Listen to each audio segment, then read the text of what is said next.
தளபதி விஜய். புதுசா வரவங்களுக்கு வாய்ப்பு குடுத்து பார்க்கலாம்ல. தண்ணி பிரச்சனை, கரண்ட், வீடு சரியா கட்டியிருக்காங்க. ஆனா இப்போதைக்கு எல்லாம் சரியில்ல. வெள்ளம் உடையுது. 19 வருஷம் ஆயிடும். மழை பெஞ்சா என்ன வெள்ளம் தான். வீடுக்குள்ளே தண்ணி வரும். தளபதி வந்தா எல்லாம் மாறிடும். விஜய்க்கு தான் போடலான்னு இருக்கும். அவர் வந்தா மக்களுக்கு நல்லது செய்வாரு அப்படின்ற ஒரு நம்பிக்கை. இப்ப இருக்கிற ஆட்சியில பாருங்க, பஸ்ஸே பாருங்க, மக்கள்லாம் பாவம் எவ்வளவு கஷ்டப்பட்டு இருக்காங்க. வேலைக்கு போற நேரத்துல பஸ் வர மாட்டேங்குது.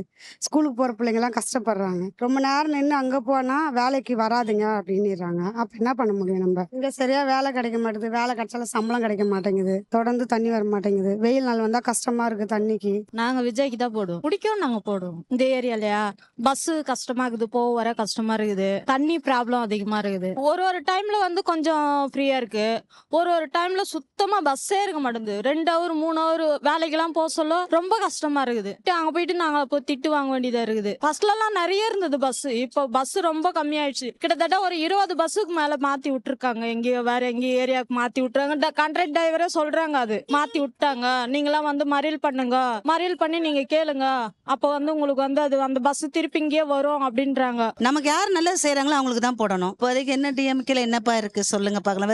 வேற டிக்கெட் மட்டும் தான் கொடுத்துருக்காரு. வேற என்ன மகளிருக்கு உதவி செய்யறேன்றாரு. மாசம் 1000 ரூபாய் யாருக்கு விதைங்களுக்கு கிடையாது இல்ல. அது ரேஷன் கார்டு பிள்ளைங்களுக்கு நிறைய பேருக்கு வாங்கல. வேற அவங்க போய் கேட்டாக்க ரேஷன்ல சரியான அரிசி பருப்பு குடும்பம் எவ்வளவு ஒரு மாசம் போற வரும்போதெல்லாம் இல்ல அனுப்பி விடுறாங்க. என்ன எதுவுமே ஒரு ஆக்ஷன் சரியா எடுக்க மாட்டேங்கிறாரு. இந்த செம்மஞ்சேரிக்கு என்ன பாதுகாப்பு இருக்கு? ஒண்ணுமே கிடையாது. எலெக்ஷன் வர அன்னைக்கு தான் எல்லாரும் வராங்க, எலெக்ஷன் போடுங்க ஓட்டு போடுங்க எதுவும் கேட்கறாங்க. எதுவும் பண்ண மாதிரி தெரியல. பாப்பா புதுசா விஜய் வந்திருக்காரு, பாப்பா என்ன பண்ணலாம்.